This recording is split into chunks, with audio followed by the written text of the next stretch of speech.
Hi guys! Super Tayan ang Batang Lagan goes to the largest oceanarium in the Philippines.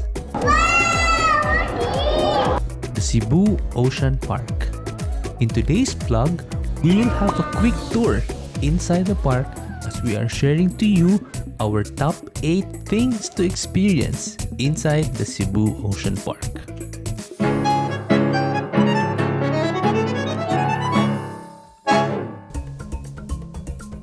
Number 8. Let's begin with seeing animals you don't expect to see in an ocean park. Like... Cockroach! What's that? I guess these are imported cockroaches. I just don't know where, but they look like mga afam na cockroaches. Mistizo na cockroaches. And there are also snakes. In different colors, different sizes, and different sleeping positions. Number 7. It's a surprise to see actually non-ocean animals. It's very silly, but I actually thought that the ocean park only has aquatic animals. No, they do have plenty of land animals as well. In fact, the moment you enter the park, the first area to receive you is the jungle trek. Hi bird, hi bird.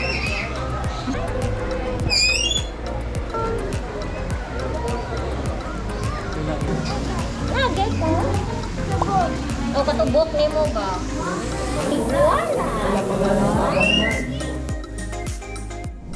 Number 6. See the sapa fishes. Ever wondered what's beneath the sapa or the river? Tada! These gorgeous and big freshwater fishes are beautiful to watch. For starters, the only fish I know the name here are the goldfish. And the second one I know is the catfish. But there's plenty of big and beautiful ones too. And don't forget to take a pose in this big tank. Number 5. Did you know that you can actually go inside the aquarium? Welcome to the 7 Seas. So there's a big tip. Inside the 7 Seas, there's an aquarium there where you can actually go inside. You can crawl and go inside. But sadly, it's kind of claustrophobic for a big man like me. And of course, for Tayan as well. But all the rest is beautiful to see. Here, you could see a hermit crab. And one of our favorites here is the Nemo, the psychedelic Nemo. If you use music like this, it looks really pretty lit.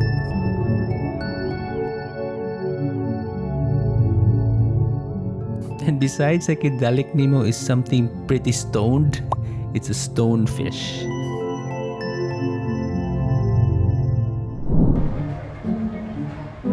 But before we go to number 4, here's an intermission number from Tayan. So meet Tayan's 14-foot friend, the crocodile. Crocodile, crocodile. Dili makamahulog crocodile. Wow, very big crocodile. Ano eh? What's this? Crocodile. Di ba naman ang tangbi? Crocodile!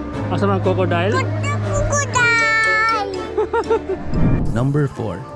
Meet Cebu's favorite exotic seafood dishes. First off is the pufferfish, which when you go to Pasil becomes larang. Next is this moray eel, which when you go to Mactan becomes the delicious and aphrodisiac bakasi soup. This one I'm not sure, but this carpet anemone surely looks like a seawater version of a panit sa balbacoa. And number 3, the other bird show. Like in our Cebu Safari vlog, there's a link somewhere here. You will really enjoy that trip, and they too had a bird show. These shows are always fun to watch, and Tayan really enjoys the birds. There you go. So 17 plus 13 is equal to 30. Let's give her an applause for verifying Philippine serpent eagles and Philippine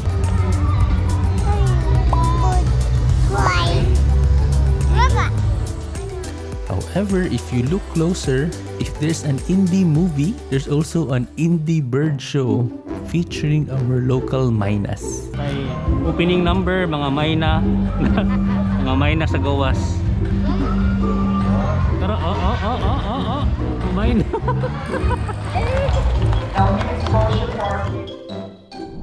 Before we go to our top 2 things to enjoy inside the ocean park, let me just mention a few things. First is the rates. For the rates, because we went there on a weekday, which is pretty okay because there's few people, it was only 600 pesos per head, including Tayan. Yes, he's slightly above 2 feet, so he gets full payment. On weekends, it's 800 pesos only. Say hi, Tayan! Guwapo! Ay, bata! Niyagi ang bata. Yeah, this is, what's this? Fish pa! Ay, fish pa! And na si Mama! Hi, Mama! For the food, there's a snack bar beside the fish spa. Today, we skipped the fish spa and we promise to do it someday when Tayan can actually appreciate it. And aside from the snack bar, at the end of the Oceanarium, there's a fancy restaurant with a very nice touch to the ambiance, being surrounded with this big and gentle, and I believe these are ropers. Tayan, no. Ulit ba? Well, the problem here is I just don't know if you can see clearly the food that you're eating. Finally, now to our top 2 favorites. Number 2, feeding the lorries. We really love feeding the birds because this time Tayan can really get up close and personal with the lorries.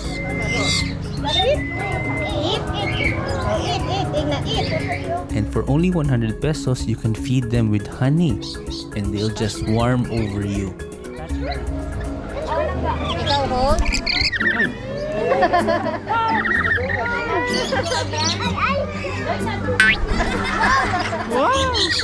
Wala na.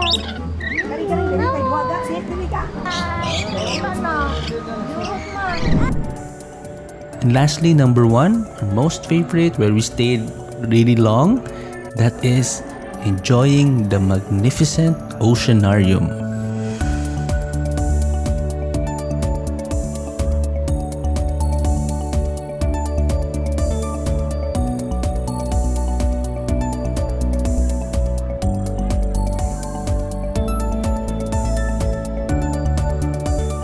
Here you can see Tayan's, what he calls the baby sharks.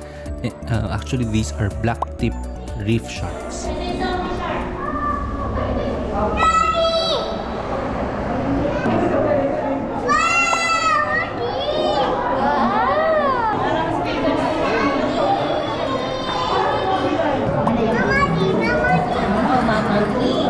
Naman baby kiri ay. Asa? And there's that buutan looking, the friendly guy, the eagle ray. Initan siguro sila, no? Mapalandong sila ba?